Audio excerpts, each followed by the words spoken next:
Good morning. Well, at the moment, the temperature is actually okay, and that's good for me because I've been scratching like I had fleas, and I was concerned that I had scabies or lice or something because I've been in so many camps and they're so crowded, and I am so itchy, and I start scratching, and my leg starts going. I feel like a dog with fleas. Uh, but I got these little bumps all over my body. I have prickly heat or heat rash. So just kind of bear with it. But oh my god, um, I just don't look like I should be out in public when I start scratching. Anyway, so yesterday for me was one of the more uneventful days, other than the fact that it was extremely productive. I was in the offices and I worked on policy and uh, programming, really. And so last week I had gone through and pulled up lots of information on all different programs for refugees and internally displaced people from programs all over the world, and what worked and what didn't work, and what worked with collectivistic cultures versus individualistic cultures, and the idea that you have from the military of PI, proximity, immediacy, expectancy, um, that you need to be among folks in assessing, but you don't assume that everybody needs deep psychological counseling, though obviously here there's a high rate of trauma. Anyway, so what that means is that the programming for the most part is psychosocial support, which are group activities that get people to get back to higher levels of social functioning. See, I got here. I'm not going to cut my head off every day. Anyway, so looked at a bunch of different programs, identified a number of issues that the mental health component of address needs, or advent health needs to address, and that would include, in my mind,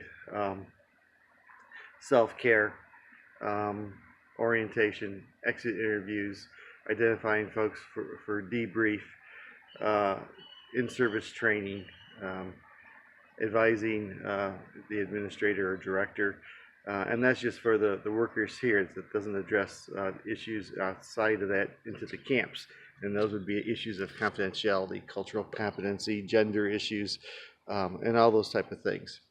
And so did that, worked on identifying a bunch of programs that might be applicable to us, and then the beginnings of an electronic archive so that there could be standardization of training of mental health folks who are rotated in here on a fairly regular basis. And then today I'll be working on making developing programs that would be 4-week group components. And so looking forward to that because I think it's going to be really useful.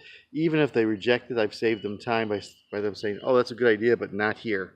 And if they rejected it, it would probably be because the first thing we need to do is a needs assessment, a community needs assessment, and make sure that the agencies and NGOs that we're working with, that we don't needlessly replicate services because the need is great, the resources are few. We need to be wise and judicious with those resources. So I was doing that. Meanwhile, back at the camp, the electricity didn't go on yet. We have another truck that's stuck at the border with supplies that we very much need. But the folks who are going to the clinic, they instituted their new system of triage where they identify the clients and whether or not they in fact need to be in the clinic today, and if so, which doctor, and they're color coded with a card and go to sit down, and you can't get in to see the doctor unless you have the card. And lo and behold, everybody reports that there's a lot less tension and a lot more organization at the clinic. And so that's after one day. So I'm really impressed with the problem solving abilities of this group. Today, after I do my work at the office, I'll be joining up with a couple of us. Liz is this Danish nurse, and this is her last day here. She goes back to Denmark, right next to Jylland. Yeah, sure, you betcha. So we're going to go to the Citadel this afternoon and explore and eat and be tourists. And so I'm looking forward to that because I haven't seen any of that. My tourism so far has been going from one camp to another, or let's go to where the firing is. Well, we're not doing that. Um, but that just reminds me of just how fluid our community is. Liz leaves today, or tomorrow, goes back to Denmark. Uh, this past weekend, Hilda, he's from Portugal, he went back. Last night we got 2 new people, one from the Netherlands, and so you've got this international community of medical providers, and they have different systems. They've worked with all different NGOs, and it's just such a rich environment. The other thing is, it's really clear that the stuff that we're dealing with here is getting to us. Um, Whether it's good news or bad news, I'm just aware that all of a sudden I feel like a Hallmark card commercial, that everything can just get really well up in me. The good news is like, oh my God, we're humanity. And the bad news is like, oh, I really hate our species right now, and how could we possibly do this to one another? And you just never know which one's going to rear its head, because from moment to moment, things are always changing. So you might be having a quiet moment, and all of a sudden you'll hear the jets fly by, or the helicopters. Now we're, about an hour and 45 minutes from Mosul, but we're the home of a large American base, and NATO has some stuff here. And so the planes leave here, and that's exactly where they're going. They're going to the old city. And so you hear the noise, and you know somebody's going to die today. And maybe in a simplistic world you could say, well, it's going to be ISIS, but those bombs hit neighborhoods, and those neighborhoods have 150,000 civilians in them, of which half are children. And so, I could be walking by my own business, hear that, and just know that, in 20 minutes, there's going to be hell for somebody. Their lives are going to be changed. And so that's difficult. My friends in Mosul who are working at the clinics, both the Qadis German NGO and the Iraqi Army's 9th Armored Division clinic, are dealing with people who are coming in stunned, starved, wounded, dying, and the food packs that they had to give them are depleted. I did get a call from an NGO yesterday. They want to connect with us to work with folks in Mosul, so that was kind of exciting that they somehow found me. So we're trying to work on that. Meanwhile, our bosses here met with the World Health Organization yesterday. All the NGOs here that have medical facilities, hospitals of any kind, or clinics or something, we have facilities, and they're all really, really running out of medication. And so that's really scary.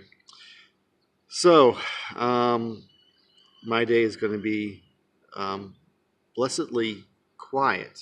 I'm okay with that. I could use another day of making a contribution that's going to be longer than my stay here, but at the same time, not witnessing anything I don't want to witness today. I need a break from that. Yesterday, the hospital was christened. There was a woman who thought she was having a heart attack, but was having a panic attack. But you first needed to go in and get an EKG, and so the hospital was used for that for the very first time. But also my friend Michael, the nurse from Australia, the big nurse, he's a big guy. He's also a volunteer firefighter for wildfires in Australia, so he's cool. Anyway, he looked and saw a child running towards him, and he could see the desperation in the kid's face, and the kid had an oil burn on his body. I don't know what the accident was. So Michael brought him into the hospital and was hosing him down, and then got him into the hospital and treated the burns. And so even before our hospital is officially opened, we've had 2 patients. And so I'm glad that the hospital was there, because with burns you really want a sterile environment. And so I think that's all for now. I'm going to go have breakfast, and we're going to go on our ways and make our contributions. And it'd be really nice if the temperature stayed just like it is right now. I hear that you guys back in the fort are having a break in the temperature. That's great. I think right now that you're breaking the temperature. If I could all of a sudden just appear there tomorrow, I'd find it cold. So anyway, talk to you later. Take care. Bye.